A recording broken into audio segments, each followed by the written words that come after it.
Andrew Taylor was buzzing with excitement as he walked through the main entrance of the Golden State Arena. The 16-year-old couldn't believe his luck, courtside seats to the biggest basketball game of the season. The championship finals were the talk of the city, with tickets selling out months ago. But Andrew's father, Michael Taylor, wasn't just any dad. He was the CEO of Skyline Enterprises, one of the country's fastest-growing tech companies. Michael had surprised Andrew with the tickets 2 weeks ago after his son brought home a report card filled with straight A's. "You've earned this," Michael had told him, his eyes filled with pride as he handed over the premium tickets. Andrew had been working hard all year, staying up late studying and giving up weekend hangouts with friends to finish his science project. The look on his father's face made all those sacrifices worth it. The morning of the game, Michael had received an urgent call about a company crisis. "I'm sorry, son," he said, straightening his tie in the hallway mirror. "I need to handle this emergency meeting, but I promise I'll join you before halftime. The driver will take you to the arena." He squeezed Andrew's shoulder. "Remember, those are VIP seats. The staff knows we're coming," my assistant called ahead. "Just show them your ticket if there's any confusion." Andrew understood. That's how it often was with his dad, important business always popping up. He didn't mind going alone. He was used to it. Besides, just being at the championship game was enough to keep his spirits high. The driver dropped him off at the VIP entrance, where a red carpet stretched from the curb to the door. Andrew felt a flutter of nerves as he walked past groups of well-dressed adults, some of whom he recognized from TV and magazines.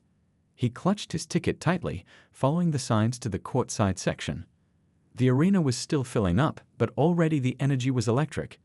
Music pumped through speakers, and the smell of popcorn and hot dogs filled the air. Andrew made his way down to row A, counting the seat numbers until he found his spot. At 12, right at center court, the perfect view of both team benches. "Excuse me, young man," said an attendant in a black and gold uniform. "May I see your ticket?" Andrew handed it over, watching as the attendant's eyebrows rose slightly after reading it. "You're Mr. Taylor's son?" the attendant asked, his tone suddenly more respectful. "Yes, sir, my dad's coming later. He had a meeting." The attendant nodded and handed the ticket back. "Enjoy the game, sir. If you need anything at all, just wave down any of our staff." Andrew settled into the plush seat, stretching his legs out. He pulled out his phone and took a quick picture of the empty court, sending it to his best friend with the caption, "Dreams do come true." Players began to emerge from the tunnel for warm-ups, some of them just feet away from where Andrew sat. He watched in awe as his basketball heroes practiced shots and ran drills. One player even nodded in his direction, and Andrew nearly fell out of his seat with excitement. He pulled out the program the attendant had given him and flipped through it, checking stats and reading player bios. His dad had taught him to study the game, to understand the strategies and player histories.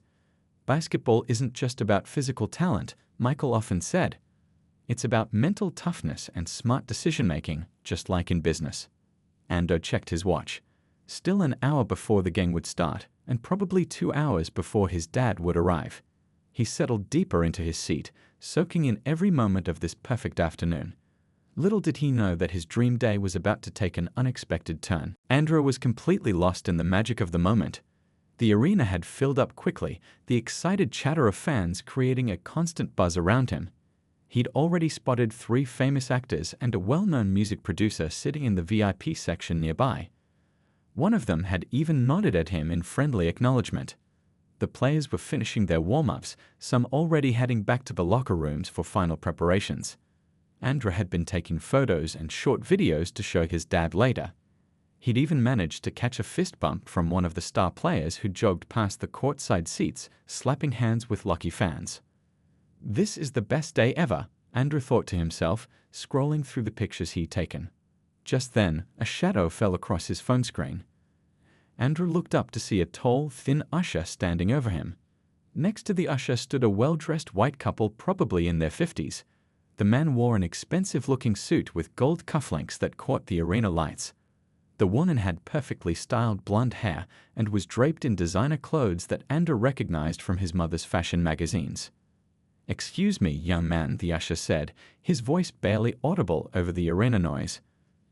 Andrew noticed the usher was looking somewhere over his shoulder, not making eye contact. There seems to have been a mistake with the seating arrangements. Ando straightened up in his seat, confused. A mistake? This is seat at 12, right? That's what's on my ticket. The usher nodded quickly, still not meeting Andrew's eyes. Yes, that's correct, but there's been a situation. We need to move you to another section. He gestured vaguely toward the stands further back from the court. The woman leaned forward slightly. We specifically requested courtside center for tonight's game, she said, her voice sweet but firm. Our tickets must have been mixed up with someone else's. And I felt a knot forming in his stomach. Something wasn't right here. He reached into his pocket and pulled out his ticket, holding it up for the usher to see. My dad bought these tickets weeks ago, he explained, trying to keep his voice steady. He's Michael Taylor, the CEO of Skyline Enterprises. These seats are definitely ours. My dad's joining me later. He's one of the event sponsors. The usher glanced quickly at the ticket, then at the couple, who were now exchanging impatient looks. I understand, but the usher lowered his voice, leaning closer to Andra. These folks are personal friends of Mr. Richardson, the arena owner. There's been a VIP priority adjustment. The man in the expensive suit cleared his throat loudly. We don't have all evening, he said, checking his gold watch. The game starts soon. Anda felt heat rising to his face. People in nearby seats were starting to look over, curious about the conversation. Some had their phones out, perhaps recording the interaction. But my ticket clearly says, Andrew began. Look, kid, the usher cut him off, his tone changing slightly. We have some excellent seats in section 103. They're not courtside, but they're still very good. Mr. Richardson himself has authorized this change. Andrew looked around, hoping to see someone who might help, maybe another staff member who would understand the situation. But the other ushers were busy seating people in different sections. Can I at least call my dad first? Andrew asked, reaching for his phone. The game's about to start, the usher said, gesturing for Andrew to stand up. We need to resolve this now.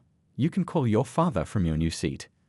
The couple was already moving closer, the woman placing her designer handbag on the armrest of Andrew's seat as if she already owned it. Feeling a mixture of confusion, embarrassment, and anger, Andrew slowly gathered his things. Several people were definitely watching now, some whispering to each other. With a heavy feeling in his chest, Andrew stood up, his perfect day crumbling around him. This way, please, the usher said, already turning to lead him away from the court, while the couple quickly settled into the seats that had been rightfully purchased for the Taylor family. Andrew followed the usher up the concrete steps, away from the courtside seats where he should have been sitting. Each step felt heavier than the last. The excitement that had been bubbling inside him all day was now replaced with a sinking feeling in his stomach. Right this way, the usher said, leading him to section 103, row K, 10 rows back from the court.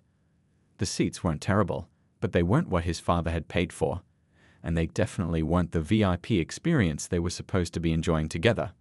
Here you are, the usher said, gesturing to seat K7. I'm sure you'll find these seats perfectly adequate. Without waiting for a response, the usher turned and hurried away, clearly uncomfortable with the whole situation. Andrew slumped into the seat, still trying to process what had just happened. Around him, strangers chatted excitedly about the upcoming game, completely unaware of the injustice that had just taken place. A family with 2 young kids settled into the row in front of him, blocking part of his view. Excuse me, weren't you just sitting courtside?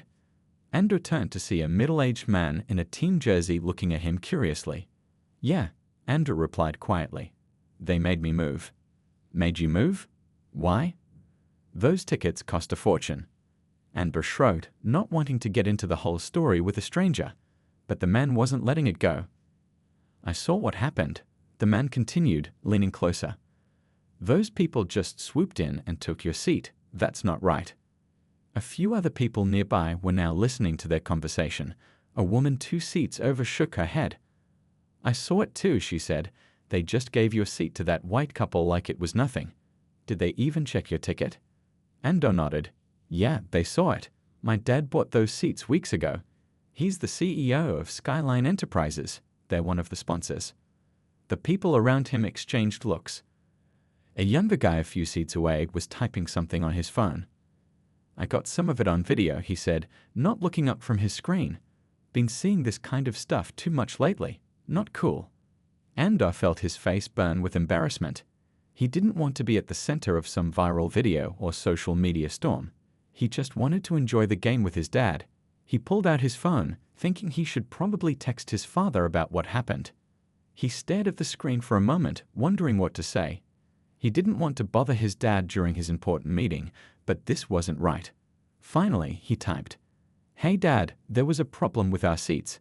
They moved me to section 103. Some couple took our spots. The usher said they're friends with the arena owner. It's okay though, I can still see pretty well." He hit send, then immediately regretted downplaying the situation.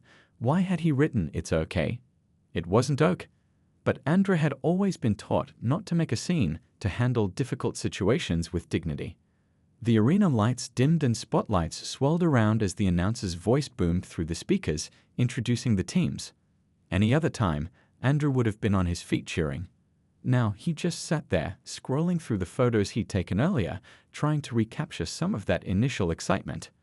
A notification popped up on his phone. Someone had tagged him in a post. Curious, he opened the alert and found himself looking at a video on social media.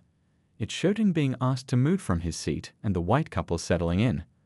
The caption read, "Just witnessed straight-up discrimination at the championship game. Black kid with a valid ticket forced to give up his VIP seat for this entitled couple. #motrite #doingit4 2024. The video already had hundreds of views and dozens of angry comments. Andor's heart pounded. This was getting out of control.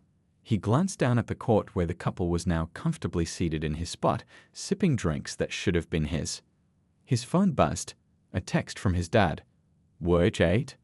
On my way now. Don't move. Stay exactly where you are." Andor swallowed hard. His dad rarely used all caps. The game was about to start, but somehow he knew the real action was just beginning. Michael Taylor ended his emergency meeting 40 minutes earlier than expected. The company crisis had been resolved faster than anticipated, and all he could think about now was joining his son for the championship game. He loosened his tie as he stepped into the back of his company car, looking forward to a few hours of quality time with Andor. "To the Golden State Arena, please," he told his driver. "And let's take the expressway. We might be able to catch the opening minutes." Michael checked his phone, surprised that he hadn't received any excited texts or photos from Andor yet. The boy usually bombarded him with updates whenever something exciting was happening. Maybe he was too caught up in the pre-game atmosphere to check his phone. Just as the thought crossed his mind, his phone buzzed with a message from Andor. Michael smiled, expecting to see a selfie with a player or a shot of the court. Instead, his smile faded as he read about the seating problem. His eyes narrowed at the part about the couple who were supposedly friends with the arena owner. Michael knew the arena owner personally. They'd played golf together just last month and had discussed the sponsorship deal over drinks afterward. Something wasn't right. He immediately called Andor, but the call went straight to voicemail, probably due to the poor reception inside the packed arena. He sent a quick text letting Andor know he was on his way, then called Thomas, his personal assistant. "Thomas, who's managing the arena tonight, get me their direct number immediately." Within 30 seconds, his phone rang with Thomas on the line. "Sir, the arena manager tonight is Robert Wilson. I've texted you his contact information. Also, sir, you might want to check social media. There's a video going around." "What video?" Michael interrupted, his voice sharp. "It appears to show Andor being asked to move from his seat. It's getting quite a bit of attention online." Michael's jaw tightened. He opened the social media app on his phone and immediately saw what Thomas was talking about.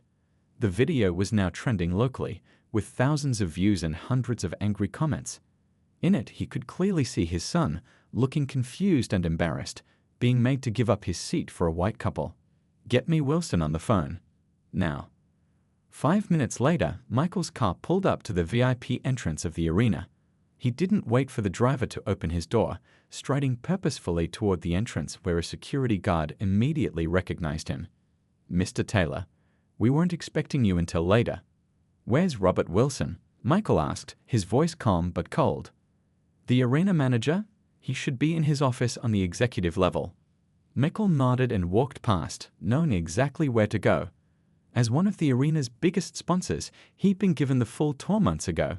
He took the private elevator to the executive level, his mind racing with thoughts of his son sitting in the wrong seat, humiliated in front of thousands of people.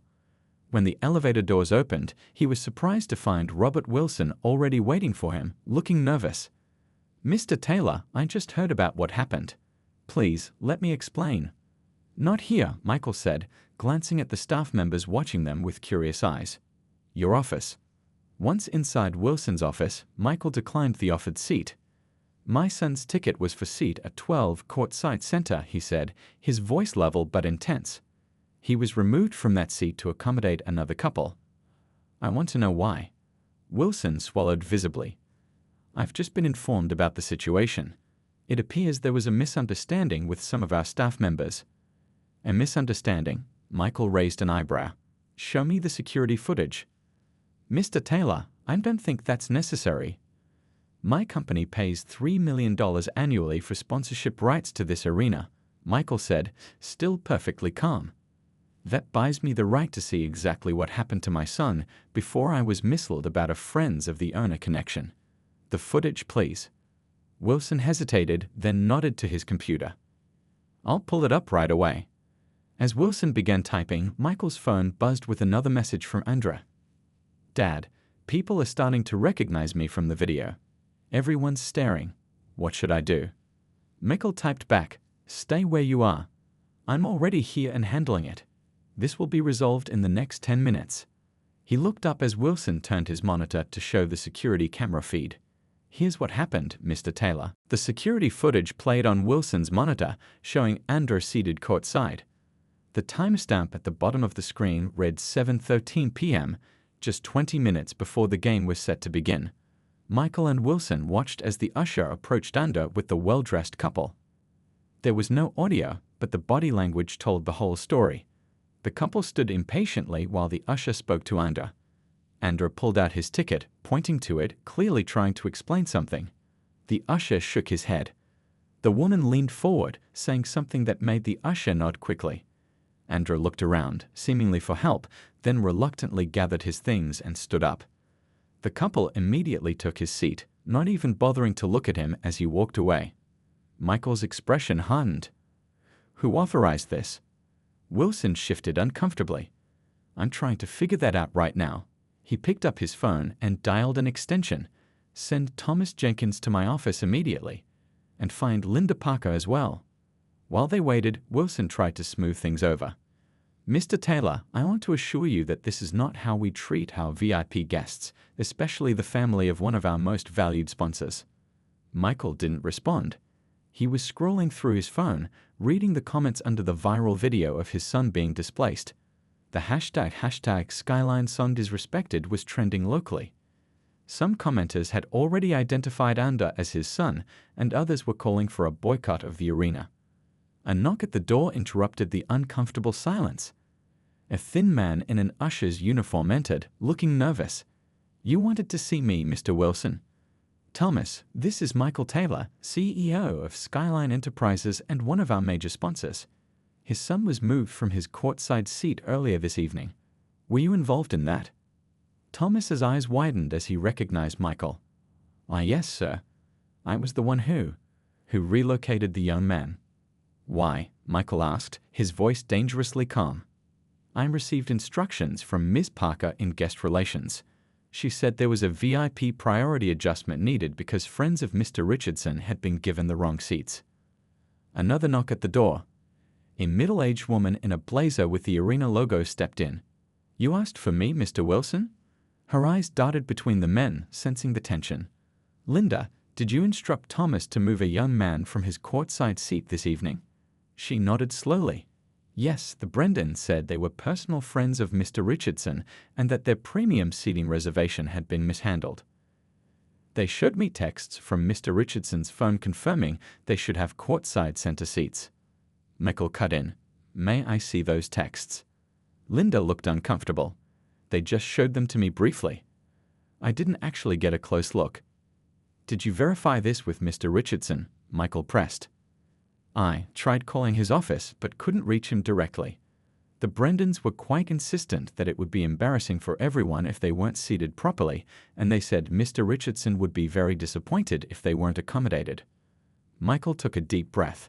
So you moved my 16-year-old son, whose father is a major sponsor of this arena, from his legitimate seat based on unverified claims from people who just showed up? The woman paled.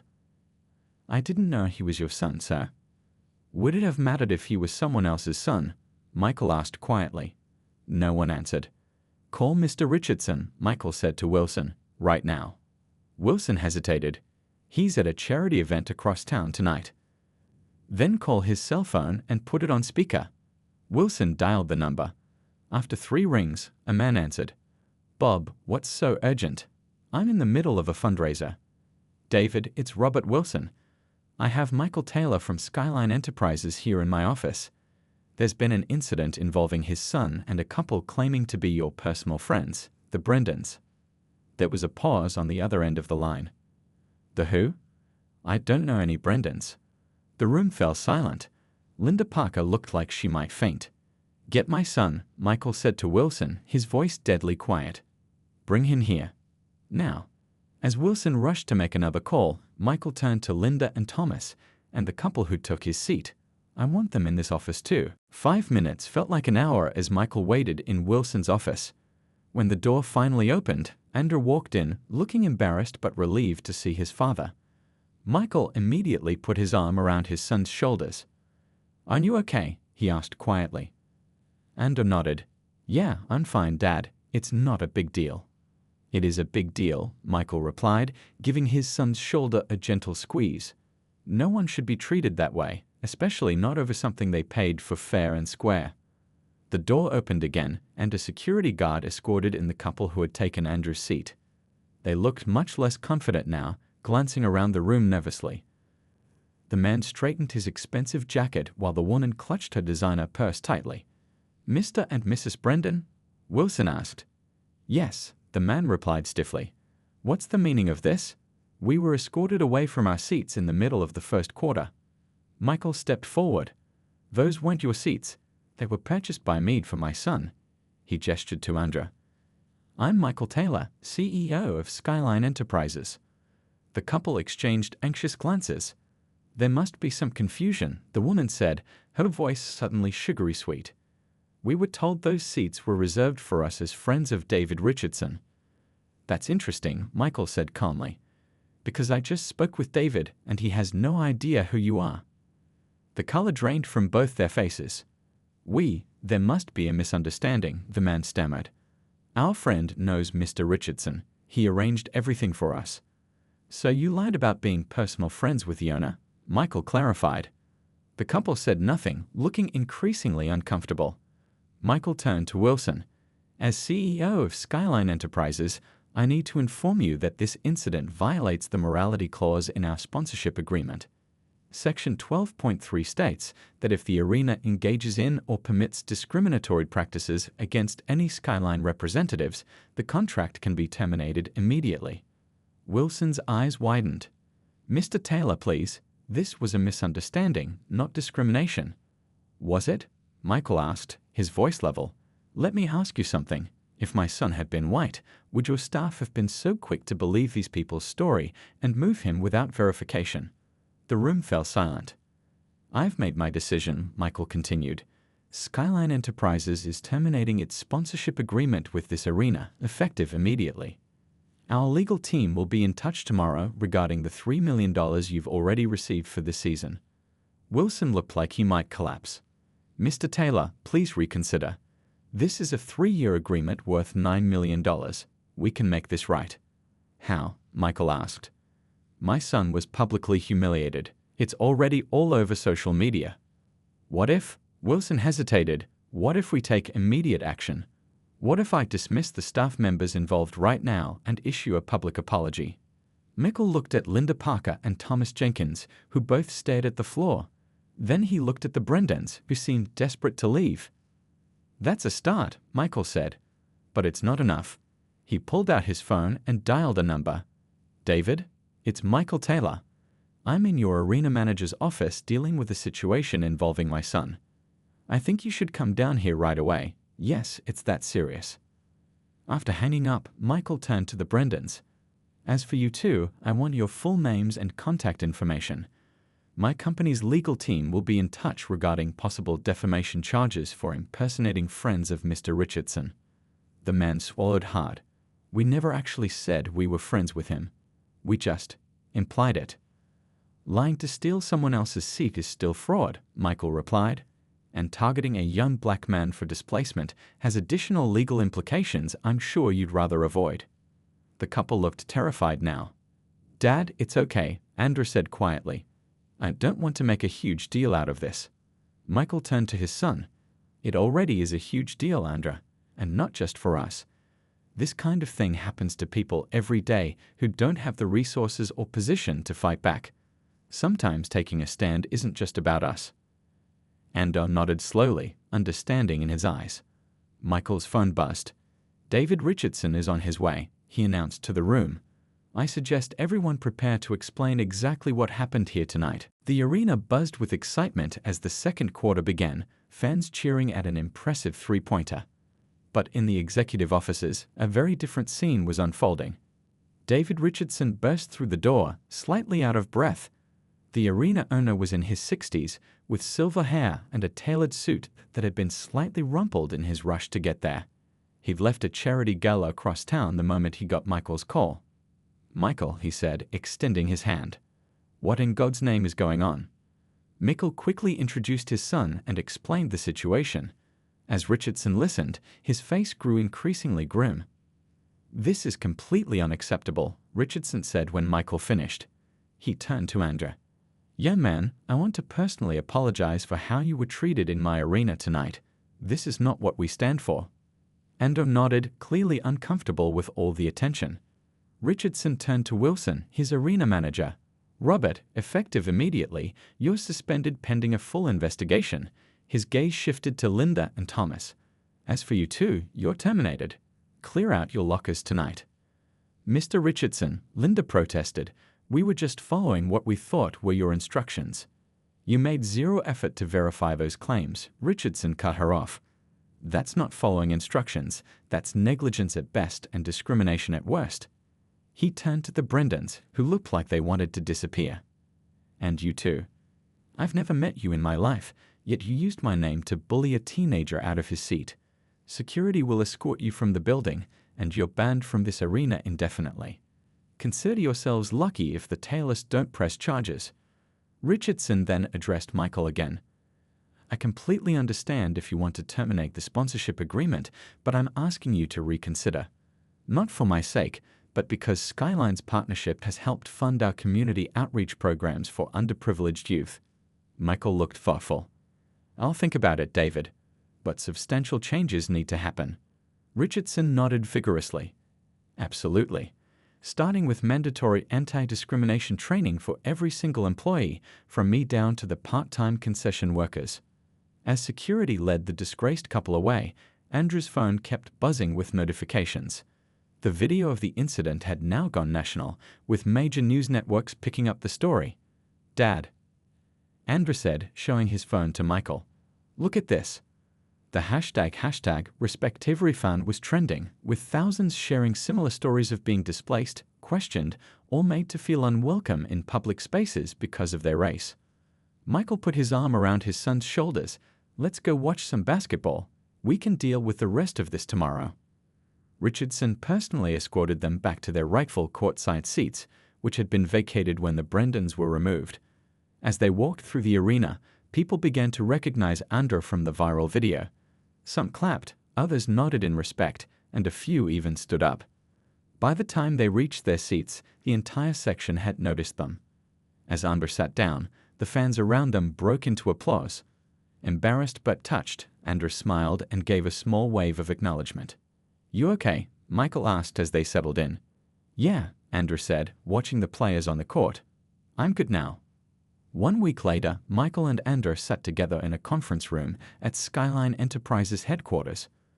On the screen in front of them, they watched the launch of their new initiative. the Respect and Recognition Foundation, dedicated to fighting discrimination in public spaces. The foundation would provide legal assistance to people experiencing similar situations and fund education programs about equality. "This wouldn't exist without you," Michael told his son. "Sometimes standing up for yourself means standing up for everybody." "I didn't really do anything," Andrew said, shrugging. "I just got moved from my seat." "And then you handled it with dignity," Michael replied. "That's doing something important." On the table between them lay a framed letter. A formal apology from the arena, along with lifetime VIP passes for Andrew and his family. But more meaningful was the stack of messages from people around the country who had been inspired by their story to speak up against discrimination in their own lives. As it turned out, being moved from his seat had started something much bigger than a basketball game. It had started a movement.